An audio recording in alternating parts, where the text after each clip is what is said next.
बहुत समय पहले किसी व्यक्ति ने इसी तरह सेम स्टोरी बताई थी कि एक प्रिजनर केव के अंदर पैदा होता है। वो प्रिजनर चेन से इस तरह बंधा हुआ था, वो सिर्फ केव की इनर वॉल ही देख सकता था। एंट्रेंस से उसके पास आती हुई शैडो उसे बाहरी दुनिया की तस्वीर दिखाती है। पर एक दिन प्रिजनर चैन से रिलीज हो जाता है और फिर वो बाहर आउटसाइड वर्ल्ड को देखता है। यू कैट का पीछा करके बेसमेंट से बाहर आने लगता है। वो उसका पीछा करते हुए बाहर आ जाता है। उसने ये दुनिया अपने पैदा होने के 2510 दिन बाद देखी है। मतलब यू को बेसमेंट में बंद हुए लगभग 6.5 साल हो चुके हैं। ये पहली बार है कि वो इस दुनिया से रूबरू हुआ है। यू कैट को देखता है, वो आगे बढ़ता है, वो अपने साइड में दीवार को छूता है, वो आसमान की ओर देखता है जहाँ पर कई सारे सितारे हैं। इसके बाद वो अपने सामने एक लड़की को देखता है। वो कैट भी वहाँ पर पहुँच चुकी है। वो लड़की यू से कहती है कि मैंने तुम्हें पहले तो यहाँ नहीं देखा, और वहीं यू अपनी मदर और फादर के अलावा दूसरे ह्यूमन बीइंग को देखकर हैरान हो जाता है। उसका दिल जोरों से धड़क रहा है। वो लड़की यू से पूछती है कि क्या तुम यहाँ नए आए हो। यू का दिल और जोरों से धड़कने लगता है। उसके मन में बहुत सी बातें चल रही है कि मैं उसे कैसे जवाब दूं, ये तो बहुत लंबी है। क्या मैं अपनी वॉइस का यूज करूं? क्या हमें पोलाइटली बात करनी चाहिए? यू का सिर चकराने लगता है। लड़की पूछती है कि क्या तुम ठीक हो? यू कहता है हाँ। लड़की कहती है कि तुमसे मिलकर अच्छा लगा, तुम्हारा नाम क्या है? यू कहता है कि मुझे मेरा नाम नहीं पता। ये सुनकर लड़की कहती है कि क्या तुम्हें सही में नहीं पता? यू कहता है नहीं। लड़की कहती है कि तो ठीक है, वैसे भी मैं बोर हो रही थी, तो क्यों ना मैं तुम्हें नेबरहुड की सैर करा दूं, पर पहले तुम्हें चप्पल पहन लेनी चाहिए। इसके बाद यू लड़की के संग नेबरहुड को देखने निकल जाता है। लड़की बताती है कि तुम्हें भूल भुलैया लग सकती है क्योंकि यहाँ पर कई सारे रास्ते हैं, पर ये सारे रास्ते एक दूसरे से कनेक्ट है, तो तुम्हें डरने की बात नहीं है। वैसे तुम कहीं भी चले जाओ, ऐसा तो हर जगह है। वो एक ओल्ड मैन के पास आते हैं जो उन्हें कैंडी देता है। यो लड़की कैंडी को खाने लगता है। लड़की बताती है कि ये ग्रैंडपा है जो हमेशा कैंडी देता है। रेड जिंक्सिंग बेकार होती है। यू बताता है कि ये पहली बार है कि मैं कैंडी खा रहा हूँ। लड़की पूछती है कि क्या तुम्हें अच्छी लगी? यू सर हिलाकर हामी भरता है। लड़की कहती है कि तुम कम में खुश मत हो, इस वर्ल्ड में कैंडी के बहुत सारे फ्लेवर है। ये सुनकर यू सोचता है कि क्या सही में इससे भी अच्छा कुछ है। लड़की आगे बताती है कि जब भी तुम यहाँ पर चलो तो संभल कर चलना, यहाँ पर से गिरकर एक की मौत हो चुकी है, यहाँ पर रेलिंग नहीं है। तभी उन दोनों के एक लड़के की आवाज आती है जो कि अपने एग्जाम में फेल हो गया है।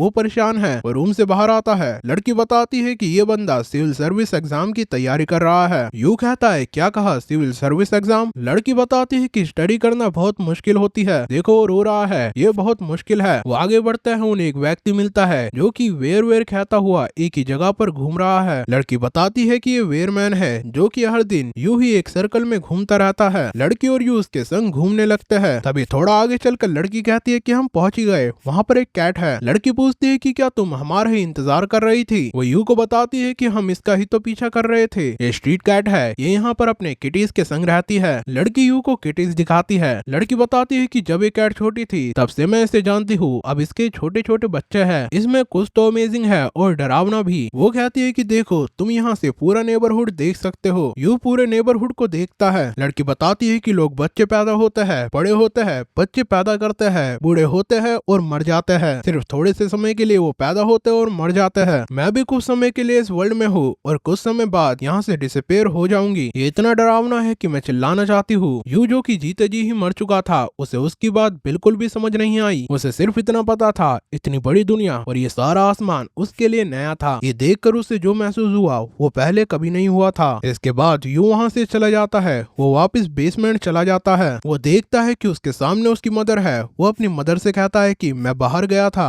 वो लड़की भी अपने रास्ते निकल जाती है। तभी उस पर एक व्यक्ति अटैक करने की सोचता है। यू अपनी मदर को बताता है कि मैंने एक कैट को देखा और मैंने कई सारे लोग भी देखे, मैंने कई सारे घर देखे, पर वो टीवी में देखने वाले घर से बहुत छोटे थे। वहीं वो व्यक्ति उस लड़की को पकड़ लेता है। यू बताता है कि मैंने कैंडीज भी खाई और मैंने एक लड़की के संग कुछ किटीज देखी और वहाँ पर एक व्यक्ति भी था जो सर्कल में घूम रहा था। वो लड़की खुद को छुड़ाने के लिए उस व्यक्ति में इलेक्ट्रिक शॉक मारती है और वहीं यू की मदर यू को स्लैप करती है। वो चिल्लाती है कि तुम मुझे कैसे छोड़ सकते हो। वो उसके गले लगते हुए कहती है कि प्लीज मुझे कभी मत छोड़ना। उस लड़की ने खुद को बचा लिया है। यू शांत है। लड़की स्मोकिंग करने लगती है। डिजायर, मैं बहुत सारे पैसे कमाना चाहता हूँ, मैं पॉपुलर बनना चाहता हूँ, मुझे हेल्थी बनना है, मैं अच्छा खाना चाहता हूँ। ऐसे इमोशन एक ह्यूमन के लिए नॉर्मल बात है, पर यू इन इमोशन से अपरिचित था। जिंदगी में पहली बार उसे डिजायर हुई कि वो बाहर जाना चाहता है। मैं बाहर जाकर थोड़ा और वर्ल्ड देखना चाहता हूँ। कुछ दिनों के लिए यू अपनी हार्ट बीट पर फोकस करता है। उसने हर एक बीट को काउंट किया। उसने नोटिस किया है उसकी मदर सो जाने के बाद उसकी मदर 21,600 हार्ट बीट से पहले नहीं जागेगी और 1000 हार्ट बीट्स के बाद उसकी मदर कंप्लीट कम्प्लीटली सो जाती है। यू हार्ट बीट को काउंट करते हुए एक बार और बाहर निकल जाता है। यू हार्ट बीट काउंट कर रहा है, वो उन रास्ते पर गुम नहीं होता क्योंकि उसने उस दिन की मेमोरी को अपने माइंड में कई बार रिप्ले किया था और वैसे भी वो कहीं पर भी चला जाए सारे रास्ते एक दूसरे से जुड़े हुए ही है। यू कंटिन्यू करते हुए उस जगह पर आता है जहाँ पर वो उस लड़की से मिला था, पर वो लड़की वहाँ नहीं है। तभी अचानक से वो लड़की उसे पीछे से पकड़ लेती है। वो कहती है कि कितने दिन बीत गए, क्या तुम मुझे से मिलने आए हो? यू 2519 काउंट करता है। लड़की पूछती है कि 2519 क्या है? यू बताता है कि मैं अपनी हार्ट बीट काउंट कर रहा हूँ। वो लड़की पूछती है कि क्या मैं सुन सकती हूँ? इसके बाद वो लड़की यू की हार्ट बीट सुनती है। इसके बाद वो ग्रैंडपा के पास जाता है जो उन्हें कैंडी देता है। लड़की बताती है कि ये स्ट्रॉबेरी फ्लेवर है। यू बताता है कि ये तो बहुत बढ़िया है। यू कैंडी के डिफरेंट फ्लेवर ट्राई करता है। वो देखता है कि लोग अपनी जिंदगी को सही करने के लिए कितनी कोशिश कर रहे हैं। वो लड़का फिर से सिविल एग्जाम की तैयारी कर रहा है। इसके बाद वो वेयरमैन के पास जाते हैं। वो देखता है कि लोग रास्ते से भटक चुके हैं। इसके बाद वो किटी के पास जाता है। वो किटी को पैट करता है। वो लाइफ को ग्रो होते हुए देखता है। यू उस जगह पर आ गया है जहाँ पर वो पूरा नेबरहुड देख सकता है। ऐसे ही यू कई सारे दिन बिताता है। एक दिन लड़की को ऊपर चढ़ने में थकान हो रही होती है। वो कहती है कि क्यों ना हम शॉर्ट ब्रेक ले ले। कुछ देर बाद यू हमेशा की तरह अपनी हार्ट बीट गिन रहा है। वो उस लड़की के संग लेटा हुआ है। वो लड़की उसे बताती है कि मैं जल्द ही मरने वाली हूँ। ये सुनकर यू का दिल जोरों से धड़कने लगता है। वो पूछता है मतलब? लड़की बताती है कि ह्यूमन को जीने के लिए हार्ट के अलावा भी कई सारे ऑर्गन्स की जरूरत होती है, पर मेरे पास अब ज्यादा ऑर्गन नहीं बचे। मेरी बॉडी में ट्यूमर बढ़े जा रहा है। एक एक करके डॉक्टर मेरी बॉडी में से सब कुछ निकालते गए जो निकलना जरूरी था। क्या तुम्हें पता है, जब मैं जवान थी मुझे लगता था कि मैं इस वर्ल्ड की मेन कैरेक्टर हूँ, पर अब मुझे पता चला कि मैं कुछ भी नहीं हूँ। मेरे जाने के बाद भी ये वर्ल्ड ऐसे ही घूमता रहेगा। आखिर ये है क्या? जीने का क्या मतलब है? क्या मैं ऐसा कुछ कर सकती हूँ ताकि इस वर्ल्ड को याद रहे कि मैं यहाँ पर थी? कहीं इसलिए ही तो नहीं लिविंग बीन और लिविंग बीन को जन्म देता है। यू को अजीब महसूस होता है। लड़की पूछती है कि तुम्हें क्या लगता है कि हम कौन हैं? ये सुनकर यू अपनी हार्ट बीट काउंट नहीं कर सका। यू बेसमेंट पहुंचता है। वो देखता है कि उसकी मदर जगी हुई है और उसने सारा सामान तोड़ दिया है। वो यू का गला दबाने लगती है। वो कहती है कि काश तुम होते ही नहीं, पर तभी उसे कुछ याद आता है। वो रुक जाती है। तभी यू पूछता है कि मेरा नाम क्या है? उसे उस लड़की की बात याद आती है कि तुम्हें क्या लगता है कि हम है कौन? यू रोते हुए पूछता है कि मेरा नाम क्या है? उसकी मदर उसमें खुद को देखती है क्योंकि उसकी मदर ने भी उसका ऐसे ही गला दबाया था। मदर यू के गले को छोड़ते हुए उससे माफी मांगती है और वहीं दूसरी ओर वो लड़की स्ट्रीट लाइट के नीचे बैठकर सिगरेट पी रही है। यू की मदर उसके लिए खाना बनाती है। वो दोनों साथ बैठकर खाना खाते हैं। यू बताता है कि ये तो बहुत टेस्टी है। मदर कहती है कि यहाँ आओ, चलो साथ सोते हैं। वो पूछती है कि क्या तुमने बाहर मजा किया? यू बताता है कि पहले तो मैं एक कैट का पीछा कर रहा था, पर उसके बाद मेरी मुलाकात एक लड़की से होती है। यू ने अपनी मदर को सब कुछ डिटेल में बताया जो उसने देखा था। वो बताते बताते अपनी मदर के बगल में सो गया। उसे इस तरह की शांति अपने जीवन में कभी महसूस नहीं हुई थी। यू सो जाता है। यू याद करता है कि वो उस लड़की से पूछ रहा है कि तुम ये क्या कर रही हो? लड़की बताती है कि मैं एक पिक्चर ड्रॉ कर रही हूँ, क्या तुम्हें ड्राइंग पसंद है? यू कहता है कि मैंने पहले कभी ड्रॉ नहीं किया। लड़की पूछती है कि क्या तुम ट्राई करना चाहते हो? यू पूछता है कि पर मुझे क्या ड्रॉ करना चाहिए? लड़की बताती है कि जो भी तुम्हें अच्छा लगता हो तुम उसे ड्रॉ क्यों नहीं करते? यू एक फैमिली को ड्रॉ करता है। यू सो चुका है, पर अगले दिन वो देखता है कि उसकी मदर ने सुसाइड कर ली है। यू के पेरेंट्स उनमें से थे जिन्हें बचपन में कभी प्यार नहीं मिला। उसका फादर एक गैंगस्टर था